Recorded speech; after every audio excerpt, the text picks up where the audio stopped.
सतगुरुदेव की जय। बंदी छोड़ कबीर परमेश्वर जी की जय। बंदी छोड़ गरीबदास जी महाराज जी की जय।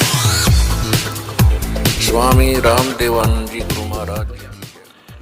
एक भक्त ने प्रश्न किया कि जैसे आप बता रहे हो कि 1 लाख जीवों का ये आहार करता है और 1.25 लाख की उत्पत्ति करता है, तो जो 25,000 प्रतिदिन उत्पन्न होते हैं वो कहाँ जाते हैं, और फिर ये 25,000 आए कहाँ से, ये भी मन में शंका आती है। ये जितने भी आत्माएं यहाँ पर 21 ब्रह्मांड में आनी थी वो पहले ही आ चुकी हैं। अब उनको मानव शरीर 25,000 एक्स्ट्रा दे रहा है, फिर ये मर जाती हैं। उनको कभी चींटी बना दिया, कोई गधा बना दिया। एक चींटी के बिल में ना जाने करोड़ों अरबों खरबों की संख्या में बना कर ठोक दिए इस काल भगवान ने। इसीलिए 84 लाख जोनियां बनाई इसने और नाना प्रकार के कष्ट दे रहा है। ये आना जाना कहीं नहीं है, ये पहले जितनी आत्माएं आनी थी इस माई के अंदर प्रवेश है और ये इस निरंजन की आज्ञा से उत्पत्ति करती है। और साथ में फिर इन्होंने अपना एक अलग सिस्टम बनाया, रजोगुण प्रभावित करके, विषय वासनाओं में से प्रभावित करके ये सभी जीवों से स्वयं ही उत्पत्ति करवाते हैं। इसका प्रथम का उत्तर ये हुआ। दूसरे भक्त ने प्रश्न किया कि निरंजन ने जब तप किया, क्या प्रभु कबीर साहब को इस बात का ज्ञान नहीं था कि इसके मन में क्या है? कबीर परमेश्वर सर्वशक्तिमान सर्वज्ञ है और ये जानी जान है, ये हृदय की भी जानते हैं। जब इस ज्योत निरंजन ने तब किया, कबीर परमेश्वर ने उसी समय सोच लिया था कि ये गलत रास्ता अपनाया है। और साथ में हमारे हृदय में जो कमियां आई थी, इस निरंजन की तरफ हम आसक्त हो रहे थे, तब भी कबीर परमेश्वर ने आकाशवाणी की थी कि इस नादान की नादानी मत देखो। तो हम हृदय से तो इसको चाहते रहे और ऊपर से हम चुप रहे।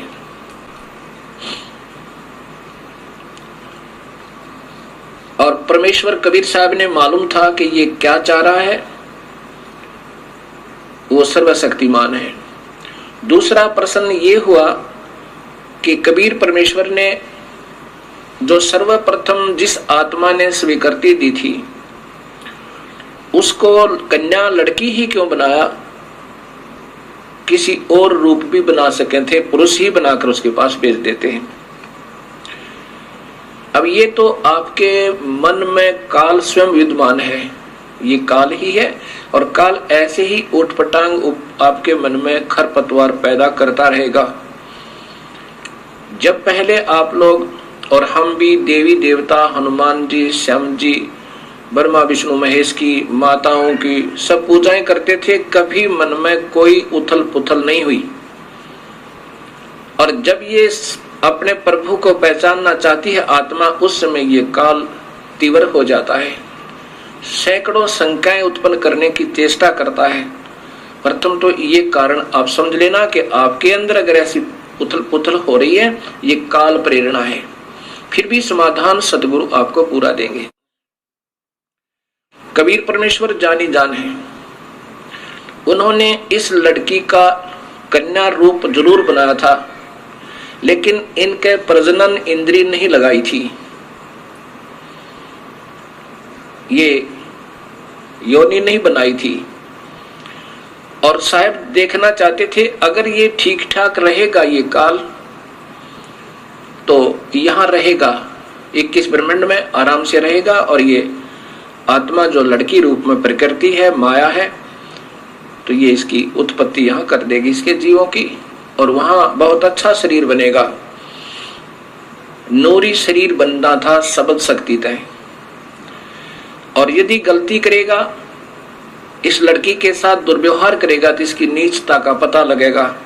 पता तो था मालिक ने कि दोनों में से कोई सा भी कर सकता है।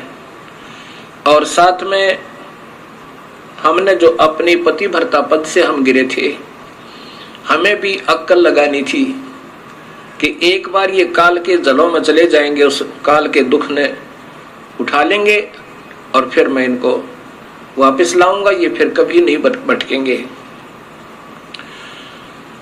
अब लड़की इसलिए बनाया कि ये अगर इसके साथ दुष्व्यवहार करेगा, दुर्व्यवहार करेगा, तो इसको श्राप लगेगा 1 लाख मनुष्य शरीरधारी जीवों का आहार करने का। और इसकी फिर मजबूरी होगी काल की कि मानव शरीर ये जरूर बनाएगा, नहीं तो ये मानव शरीर नहीं देता। ऊपर देव बनाता, देव रूप में इतना सुख होता इस प्राणी को, ये प्रभु को याद नहीं करता। अब इसकी उस जानी जान परमात्मा ने पहले इसकी पर काट दी थी, चल बेटा किसी तरह चल ले तू। अब हम इसने वहां गलती की, बदमाशी करना चाहा तो लड़की ने इसके अंदर शरण लिया, उसके प्रतिफल में काल को श्राप लगा, ये वहां से निष्कासित हुए। अब ये काल की मजबूरी बन गई हमें एक मानव शरीर देने की, इसको श्राप लगा हुआ अपने भूख मिटाने के लिए। और कबीर परमेश्वर को मालूम था कि इन अपनी प्यारी आत्माओं को मैं इस मानव शरीर में फिर जाकर सत्ज्ञान दूंगा और अपने चरणों में लेकर के इनका फिर उद्धार करके वापस ले आऊंगा। ये जानी जान है, ऐसा इसका ये समाधान समझो। अब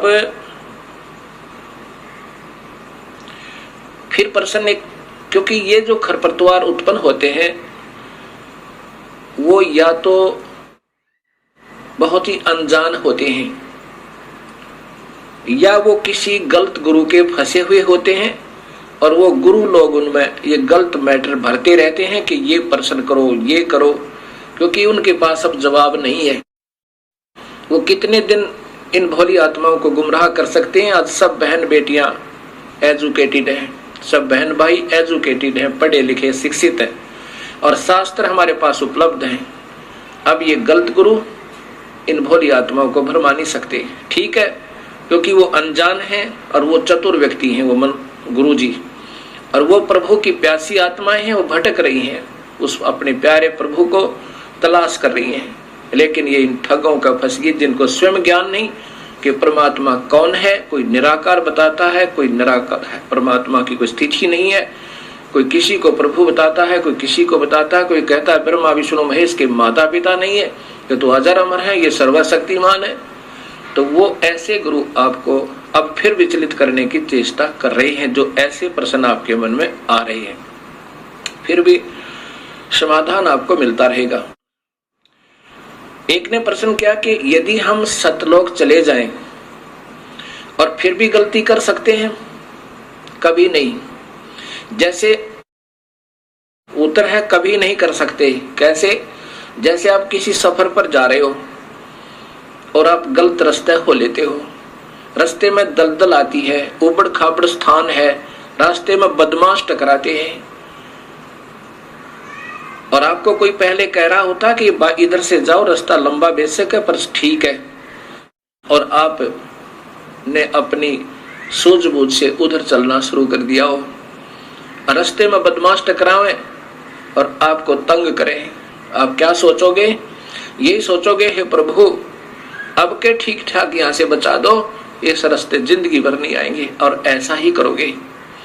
एक बार अब हम काल की पीड़ा से, अपने ही नादानी से, अपने ही कमजोरी से आज हम पैर पे कवाड़ा मार के स्वयं ही दुख पा रहे हैं, और वो दयालु अब भी हमारे पीछे पीछे घूम रहे हैं, और हमें फिर अपने शरण में लेना चाहते हैं। अब इसकी एक बार हम वहां पहुंच जाएंगे इधर देखेंगे नहीं जिंदगी में कभी भी, हम इधर थूकेंगे भी नहीं, क्योंकि जब हम यहां से चले जाएंगे तो इस खतरों का हमें और विशेष ज्ञान होगा। इसलिए हम दोबारा इधर नहीं आ सकते। हम तो गलती कर नहीं सकते और अन्य करेंगे, उनको फिर सजा मिलेगी। दूसरा प्रश्न और प्रश्न किया कि जैसे स्थूल शरीर को तो हम फूंक देते हैं, ये 5 तत्वों का शरीर है, कोई जला देता है, कोई कब्र में गाड़ देता है, कोई जल प्रवाह कर देता है, और कोई किसी प्रकार से इसका अंतिम संस्कार कर देते हैं, मिट्टी को मिट्टी में मिला देते हैं। फिर ये खाने वाली बात समझ में नहीं आई, वो खाता किस चीज को है काल। अब यही सोच अधूरी हमारी, तभी तो हम यहाँ उलझे हुए हैं।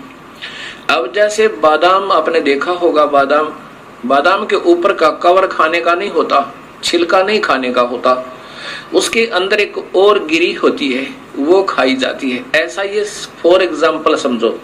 वास्तव में कैसा है कि मानव शरीर में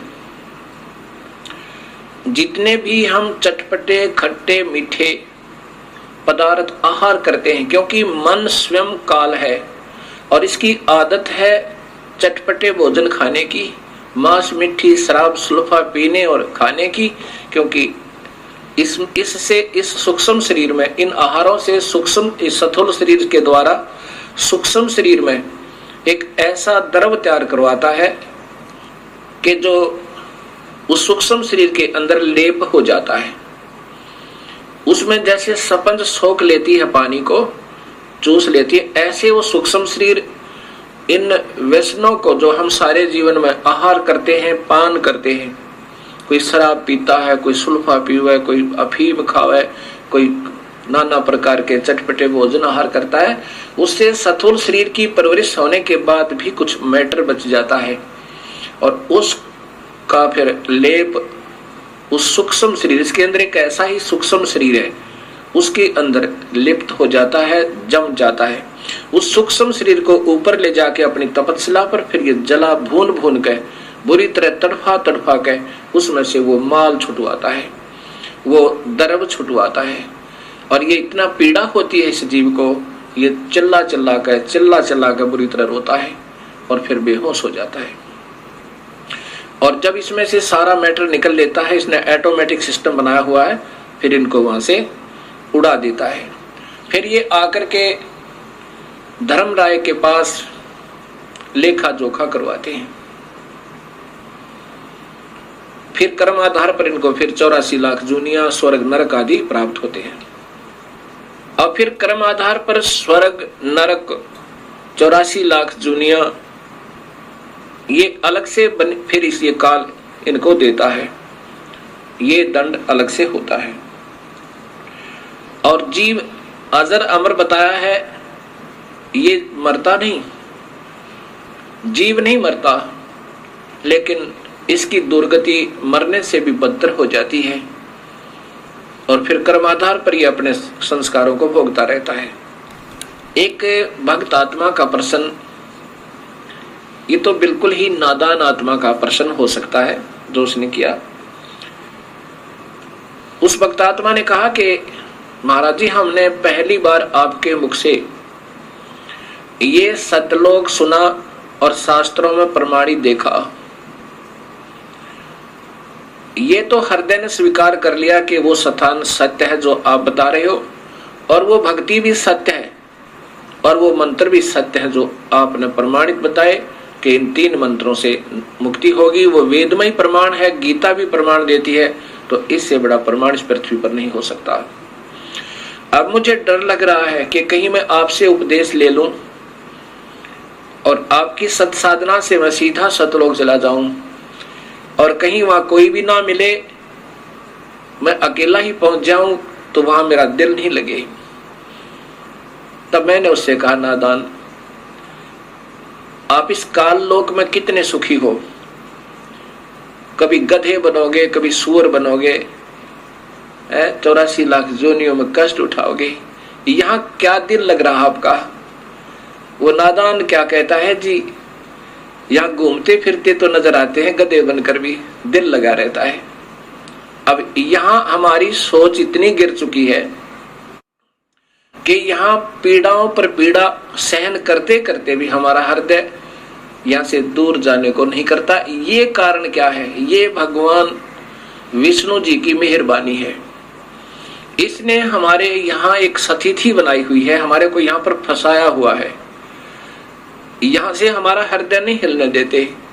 इसलिए इस त्रिगुणमयी माया कहा है। ब्रह्मा हमारे अंदर रजोगुण पैदा करता है, यहाँ के ठाठो बाट की उपलब्धि के लिए ना जाने क्या क्या अनर्थ कर देते हैं हम, और फिर ये हमारे पास रहते भी नहीं। ना कार रहती है, ना कोठी रहती है, ना संतान रहती है, ना संपत्ति रहती है।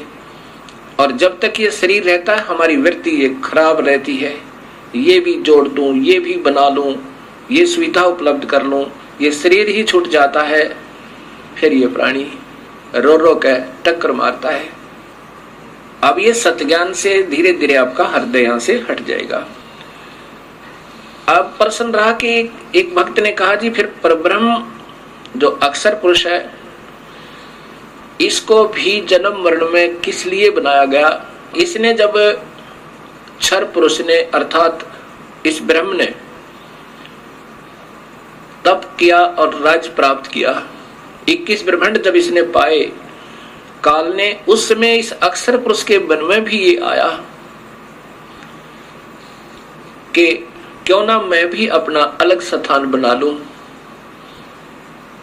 अब वहां पर इतना भी कमजोरी अगर आ जाती है तो भी ये जीव वहां रहने के योग्य नहीं होता। अब ये जो गलतियां वहां पर होनी थी वो हो चुकी, और इन गलतियों के कारण अन्य जो बची हुई आत्मा है वो बिल्कुल सावधान होगी, अब वो गलती नहीं करते। अब जैसे कोई जा रहा हो और एक को पागल कुत्ता काट ले और बाकी भी जा रहे हैं और फिर वो रोता हुआ भाग रहा है, इधर पागल कुत्ता है तो उधर कोई नहीं जाएगा, सब वापस भाग लेंगे।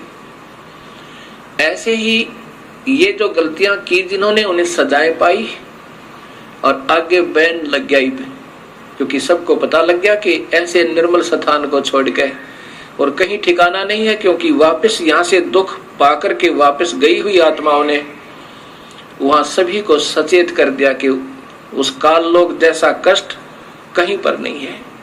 हमने गलती की और हमारे दयालु परमेश्वर ने हमारे ऊपर फिर रहम किया। ये परब्रह्म की जो का 7 संख ब्रह्मांड बनाए, उसमें कुछ आत्माएं इन सब के आने के बाद इनके भी कुछ हृदय में इनकी आत्मा यानी अब एक भक्त ने प्रश्न किया कि जब वहां मन तो है ही नहीं, आप ही बता रहे हो कि काल ही मन है और मन वहां है नहीं, तो फिर आत्मा वो मन कैसे हुआ उस निरंजन में? अब ये आत्मा भी की भी सोच होती है। मन तो यहाँ इस काल लोक में है, यहाँ इसने डबल बना रखा है, अपना भी प्रभुता मन इस आत्मा की सोच को यहाँ बिल्कुल खराब कर देता है, और आत्मा की भी अपनी सोच होती है। तो वहां अपनी सोच से उन बाकी कुछ आत्माओं ने जो 7 संख ब्रह्मांडों में कुछ आत्माएं ऐसी हैं जिन्होंने भी ये सोचा था कि शायद हम भी उसमें स्वीकृति दे देते तो वहां चले जाते, इनके मन में ऐसा आया था, और उनकी भी सजा इनको इतनी ही मिली कि इस पारब्रह्म का अलग से एक स्थान बनाया और उसमें उन बाकी की आत्माओं को वहां भेज दिया।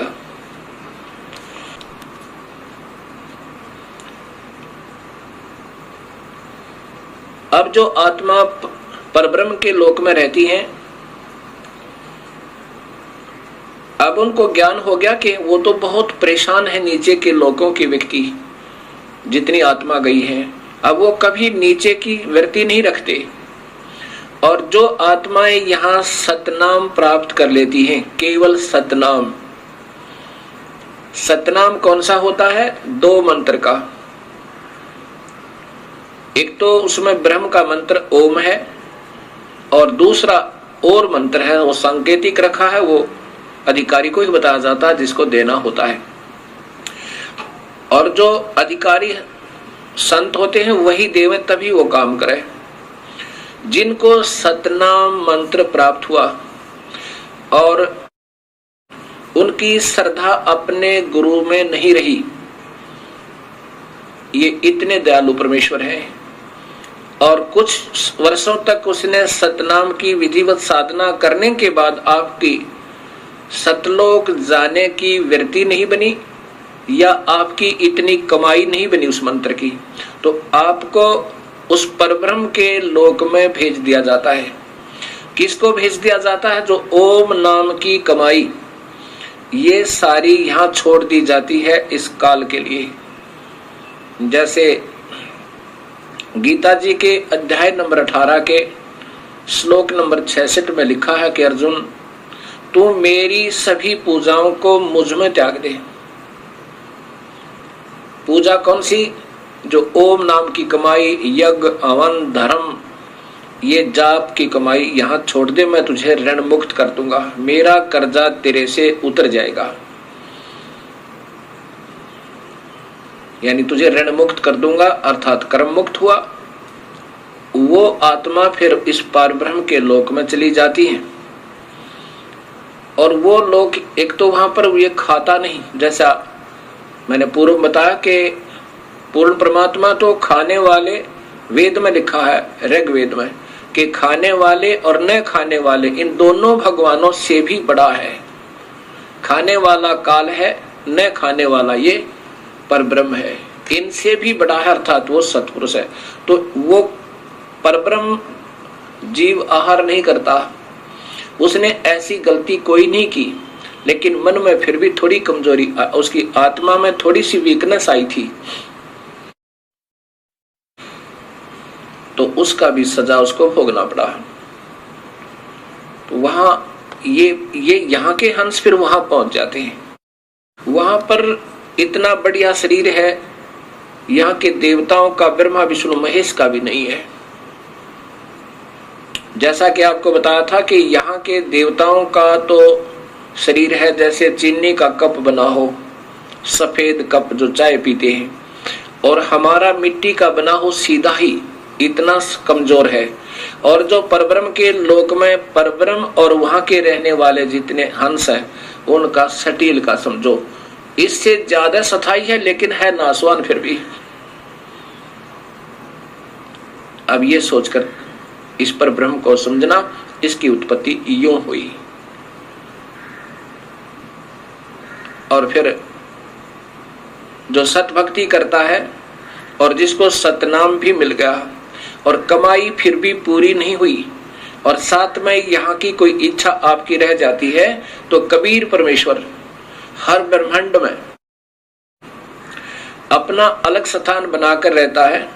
इन आत्माओं को जिनकी अधूरी कमाई है, भक्ति पूरी नहीं हो पाई, कि काल के ऋण से मुक्त अभी नहीं हो पाए, और परब्रह्म का भी, क्योंकि परब्रह्म के लोक को पार करना है, उसका भी ऋण देना है। वो दूसरे मंत्र से, तत् मंत्र से कमाई करनी है, वो तत् मंत्र संकेतिक है।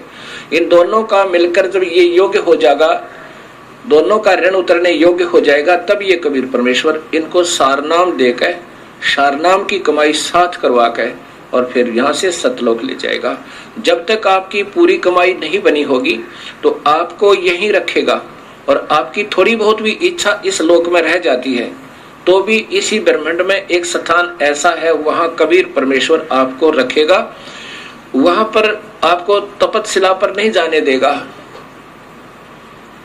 तपतशिला पर नहीं जाने देगा, और न ही कुत्ते गधे सुअर बनने देगा, क्योंकि आपकी कमाई इतनी हो जाएगी और साथ में आपके पाप कर्मों परमेश्वर कबीर साहब काटता रहेगा। जब ही नाम हृदय धरो भयो पाप को नासे, जैसे चिंगारी अग्नि की पड़ी पुराने गा।